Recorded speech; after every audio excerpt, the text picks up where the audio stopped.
Well, it was 2018, and I had 2 kids in diapers, so it was a very stressful time of year. And I don't know about you, how many of you have the rule? So Greg mentioned this earlier. How many have the rule, no Christmas decorations until after Thanksgiving? Anybody? Okay. Yeah, I used to have that rule until this story, and I think you're going to see why. So I was driving back, visiting with my family in Troy. We were on our way back, and while I was in the car, I was scanning my inbox, and all of a sudden I had this panic feeling come over me when I realized the Shutterfly sale ends at midnight.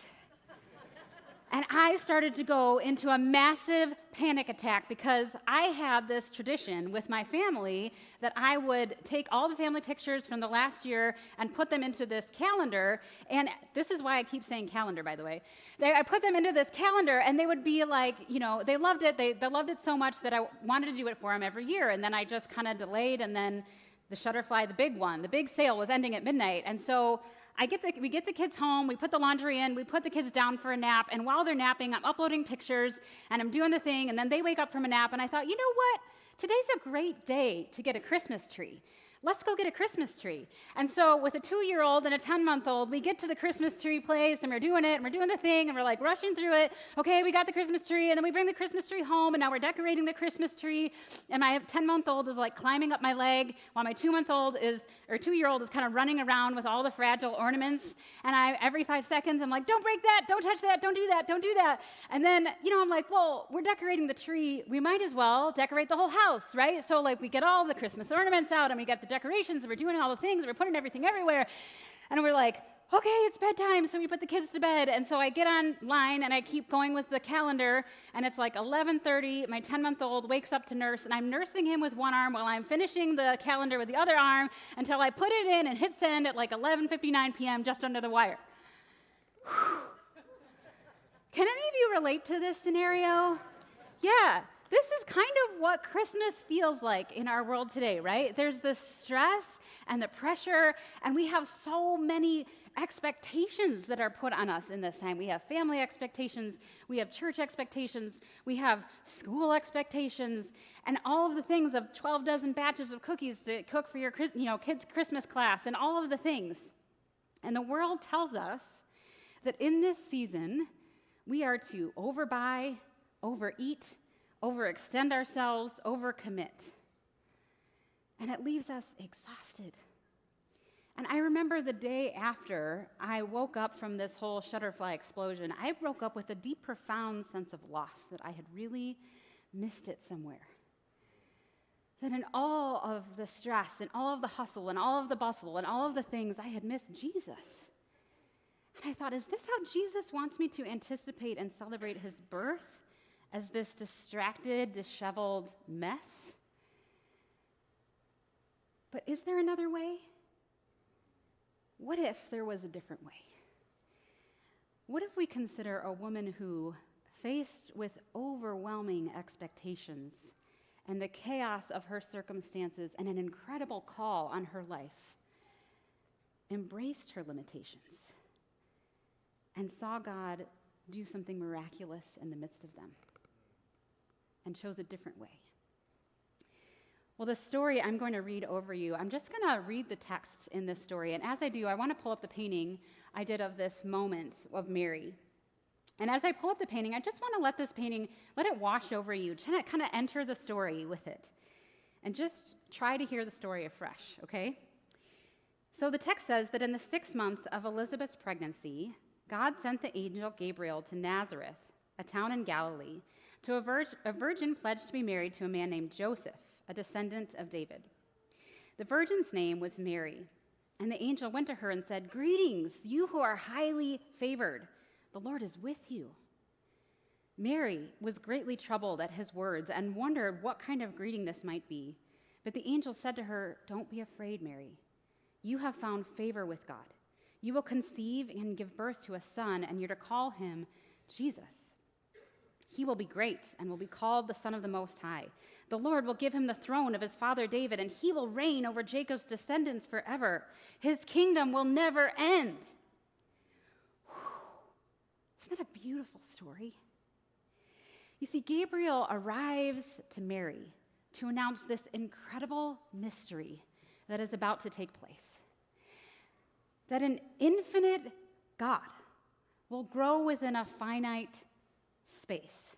That the unlimited supernatural God, who's beyond all time and space, who is surpassing our ability to even comprehend, who formed all of the stars and constellations in place, who formed creation into being, who spoke a word and it was so, the God beyond our ability to imagine or comprehend would choose to be so small and so finite, so limited, so small that we can't even literally see him as a zygote in Mary's womb.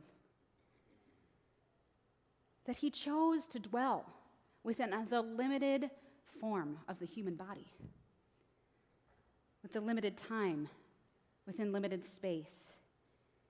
And that this is the message of the Christmas story. That God chooses to dwell with us, within us. Do you know that this is the same invitation that he has for you? Paul says in Galatians 4, I am in the pains of childbirth until Christ is formed in you. Paul was really secure in his masculinity. He was like telling about childbirth and saying, I am laboring and laboring like a woman in labor so that Christ would be formed in you. He lives in you. He lives in us. And God hovered over Mary in this beautiful announcement with this invitation. This profound invitation that God would dwell with her, within her. And her response is actually quite practical. She says, how will this be, Mary asked the angel, since I'm a virgin? What I love about Mary's interaction with the angel here is she has two different I am statements in this passage. This is the first, where she says, I am a virgin. And what she's doing here is she's identifying the real limitations of her circumstances, right? The first that's most obvious is she's a physical limitation, she's a virgin. She hasn't done what's physically possible to become pregnant, so how will this happen? Right? She's naming her physical limitations in this moment. How will this be? And then she's also, at the same time, naming her societal limitations. You see, virgin women at the time had no rights. They had no influence in society. They had no social status. And especially Mary came from this backroads town of Nazareth. And as an unmarried woman, she was worth nothing in society, because a woman's worth was only connected to who she would marry, and she was not yet married. And so I can imagine Mary, in the light of this profound announcement that she was going to birth the Messiah, saying, what? Because the world would have said to her, Mary, you're not enough. You're not influential enough. You're not smart enough. You're not experienced enough. You're not good enough. You're not strong enough. You're not wealthy enough. You're not popular enough. You're not powerful enough. In the light of the invitation that God has placed on your life, where he has called you and he wants to dwell with you and he has plans for your life to bring his love and light and kingdom into this world, have you too asked, how will this be? I'm not enough. I can't do it. This is too big. There's too much for me. I can't do it. I'm not enough. How will this be? Some of you right now are feeling your limitations very strongly. Maybe you have physical ailments and physical limitations that you can't quite get around in the way that you want to. Or maybe you are emotionally limited. You're grieving and you're wondering, how can I extend myself when in the midst of this time I feel so limited in my emotional capacity to care for others? I feel limited. Maybe in your financial limitations, you're feeling the stretch of wanting to give more and wanting to surrender yourself in generosity and feeling the real strain of Christmas.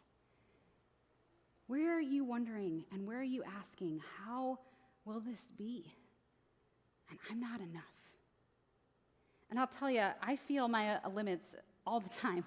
I felt it today, and I'll tell you, I especially feel it this time of year, right? Where the pressure is so strong to be everything to everyone and to be excellent at everything. And I don't know about you, but when I encounter my limits, I try to overcome them, right? So I Google search to overcome the limits of my knowledge, and if you know anything about me, I am really good at multitasking to a certain degree, to the fact that I will be on a Zoom meeting and a treadmill desk while eating lunch to overcome my limits of my time and my space. But when I am trying to overcome my limits, I'm actually trying to be like God, whereas he comes down to be with me. And when I try to overcome my limits to be like God, I actually become less human. I dehumanize myself, I dehumanize others because I'm pushing past my limits to make something happen, and I'm not able to be fully present to myself, to the people around me, or to God in my midst. But this story with Mary has really made me wonder, what if our limits were not an obstacle that we have to overcome, but an invitation to embrace? How will this be? Mary, in this moment, she puts her limits before God. Rather than trying to rise above them, to be something that she's not, she simply names where she is and the limits that she has, and she says, God, how? How will this be? And I think in a lot of ways, it's almost as though Mary is asking, God, how does the door to heaven get open to this earth? And how does the wonder of an infinite God come to dwell in this finite, limited form? And I love the way that the angel Gabriel responds here, because I think God loves to answer this kind of question. When we come with him with our limits and we say, how will this be? This is what the angel says. The Holy Spirit will come upon you, and the power of the Most High will overshadow you, so the Holy One to be born will be called the Son of God. How will this be? I love this because the words that the angel used, that he's going to hover over Mary, these are the exact same words and the exact same phrases that was used in Genesis 1. If you go back to Genesis, it says the Spirit of God hovered over the waters, over the chaos, over the darkness, over the deep. And as he hovered over it, new creation was born. In the same way that God hovered over creation, he hovers over Mary and breathes new life.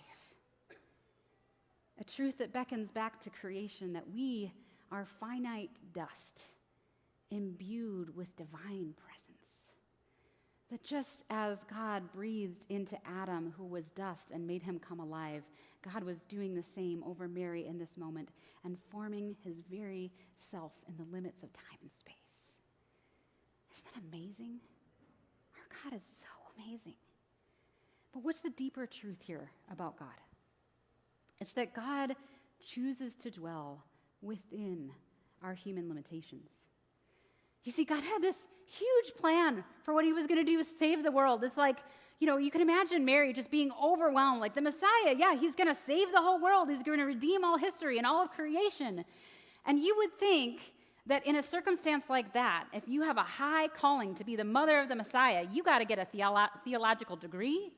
You got to be smart. You got to be powerful and wealthy. And Mary was none of these things, and God never asked her to be any of these things. God didn't ask her to get a theological degree. He didn't ask her to be super strong or able to multitask well. Imagine that. He didn't ask her to be superwoman. He had plans to save the world himself. No, he said, Mary, I want to use you as you are within the limits of your body.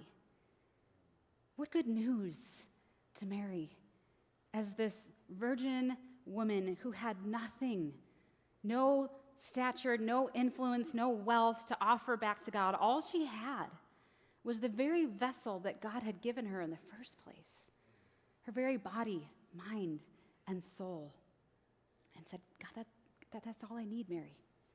I just need you. And so what does Mary need to do in order to host the Messiah? She answers here with her second I am statement. She says, I am the Lord's servant. Mary answered, may your word to me be fulfilled. And then the angel left her. What does Mary need to do to host the Messiah? She just needs to surrender and say yes. Yes. And what I love about this is when it says, may it be to me according to your word, this is the same word for creation, to create, to author. And she said, God, may you do it over me. May your word, the same way that you spoke a word and formed creation, may your word be spoken over me, and may your actual word become flesh in me. Mary surrenders herself back to her Creator and yields so that the word of God could become flesh within her. So what does Mary model for us about our relationship with God? It's that God becomes flesh at the intersection of our limits and our surrender. When those two things come together, that's when God becomes flesh. And God is asking the same thing of us today. I want to dwell with you. You are blessed and highly favored. You are my beloved. I want to be with you in this moment. Will you open yourself to me? Will you name your limits to me and just surrender? Allow me to become flesh and you. Some of you know the story, but when I was first working on the initial paintings for this series, and I was working on the Annunciation painting, which is the one we just saw, as I was laying down some of the initial layers of the painting, I was thinking about Mary pregnant with Jesus and like this profound mystery that I was holding on to. And at the same time that I was painting the initial layers of this painting, I thought, I think I might be pregnant. And the next day, I found out that I was pregnant with my son Winston, who's 5. A lot of you guys have met him running around here multiple times. And one of the things that God invited me into as I journeyed alongside Mary, as I was leaning in to discover what this mystery must have been like, was recognizing in a deeply embodied way how God chooses to dwell within our limits, and that when Christ is formed in us, he takes center stage. If there's one thing that you learn about being pregnant, is that when you are pregnant, your body is not your own anymore. It is not your own. Your body has a mind of its own, and this baby within you is more important than your own life. And if you think about even like labor itself is a death to self, okay? It is a death to self. I won't get into details. I'm just going to leave it there, okay? But the thing is, when you have a being in your body, you are no longer the center of the universe anymore. Those of you who are parents know very well that there is a before children, and then there is an after children. And they are very distinctly different. How? Because before children, you could do what you want. You were the center of your universe. You could do whatever you want. After children, though, you know your life is not your own anymore, right? It belongs to this child, this being who, kind of calls the shots. And isn't that beautiful that Paul uses that image when he talks about how God praying that he's in the labor of childbirth, that Christ would be formed in us? That's exactly the same thing. You see what's happening here, right? When Christ takes up residence in you, you're not your own anymore. The center changes. He takes center stage, and your tastes begin to change, your habits begin to change. You fix your life around the center of this one who is becoming flesh. And some of us are looking at our circumstances and the limits of our reality and looking at that reality of Christ wanting to become flesh in us and saying, I can't do this. I can't do this. Just like a mother in labor saying, I can't do this, right? And yet, I love what 2 Corinthians 4:7 says. It says, we have this treasure in jars of clay to show that this all-surpassing power is from God and not from us.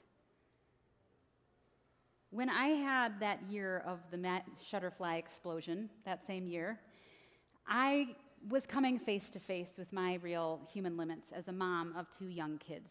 And I remember feeling Jesus pulling me and shifting the center around in my life and trying to shift my priorities. And one of the things I've discovered about Jesus that I love about Jesus is that when we place Jesus at the center, you know who Jesus centers? Is he centers those on the margins in the story. This is all he does throughout the whole birth narrative and the rest of his life is he places those on the center, or on the margins into the center. You see that in the shepherds. We're going to see that next week. But for me, I was feeling this call, God, I want to love those who are marginalized in our community. I want to get to know those who are poor that I wouldn't normally rub shoulders with, that I wouldn't normally meet, but how? because I'm a mom of 2 young kids, and these kids are so demanding of my time and my attention, and even if I brought them with me, how would I begin to have a conversation with someone when constantly I'm like getting snacks and things and diaper changes and all the things? Like, how will this be? And I remember asking God that question, and as I said, God's delighted to answer that kind of question, right? And it wasn't long after that, actually, that we had the opportunity to deliver Thanksgiving baskets to families. This is one of my very favorite traditions that we get to do here at Kensington because I can bring my kids with me. And we got to deliver a basket to a man named Rich and his son Milo. And we just hanging out with him in his house, and Milo and the kids were playing with their toys, and we had this wonderful time. But kind of after I left that day, I thought, gosh, I want to do more to cultivate this friendship with Rich, but I don't know how. And he had told us while we were together that he liked to take his son Milo to Busybody's bounce house. How many of you remember Busybody's bounce house around here? It was this giant place full of major inflatables. And I thought the next day after church, you know what? I'm just going to call up Rich to see if he wants to go to Busybody's with us. And so he's like, to my surprise, he's like, yeah, I would love to go. So Rich comes with us to Busybody's, and while our busybodies are busy jumping on inflatables, I was able to actually have a real conversation with Rich, and this beautiful friendship began to form.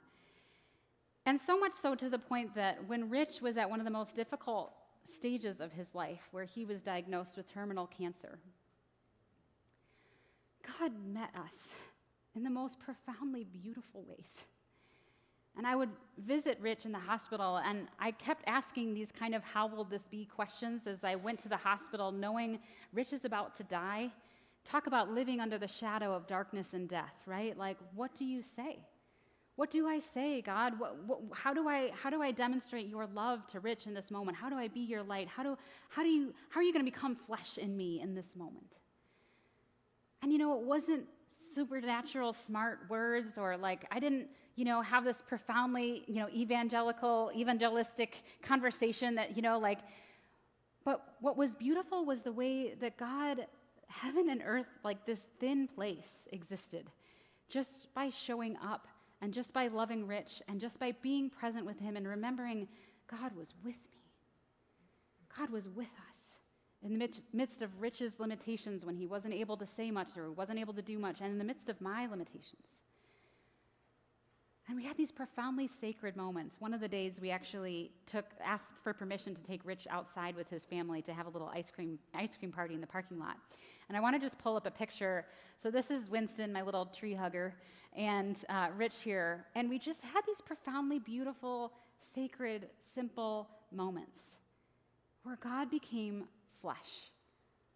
And I got to see God at work in Rich's life in ways that I will never forget. I will never forget those moments. And what I recognized in moments like this with Rich is that I didn't have to be something more than I already was. What if our limits are the very place that heaven touches earth? What if our limits are the very place where we don't feel like we have enough, or we're not good enough, or we can't do it? That when we surrender to God in the midst of that place, he comes and dwells with us. We see a glimpse of heaven on earth. Where is God wanting to dwell with you? Where is he wanting to be a vessel for his love in the world? Where is he wanting his kingdom to come through you?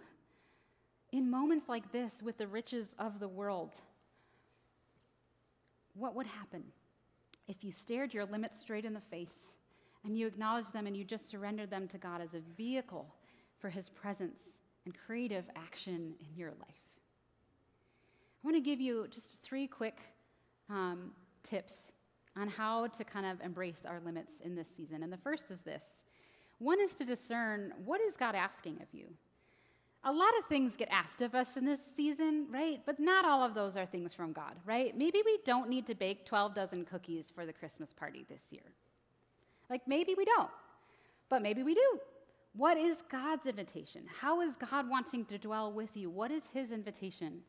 And when you know what God is asking of you, it's a lot easier to say no to things that he's not asking of you, right? And to draw a boundary and say, yeah, maybe I don't have to put up all the ornaments, or maybe I don't have to put up all the Christmas decorations. And the second is to identify your limits. Look at the limits of your reality and ask God, how will this be? How will this be? And this allows you to put boundaries in your life that empowers you to say yes to God's invitations and no to the invitations of the world, to be more present in the moment and to name your limits and place them before God. And then the third is to listen to your body. God came to dwell in the flesh, which means he wants us to live in our bodies, which means when we're tired, rest. When we are grieving, take the time to grieve and to process and to pray. When we are feeling our blood pressure rise, that's probably a sign that we need to slow down, right? And to allow God to dwell in our midst. What if you embrace the limits of your body and watch how his infinite love and creativity and power could be at work in those very broken weaknesses? And so I want to just close this with a breath prayer for this moment, for helping us to just remember this. So I want you guys, as you inhale, I want you to inhale the words, God, you chose limits, and exhale, so I can too. Inhale, God, you chose limits, and exhale, so I can too. Amen.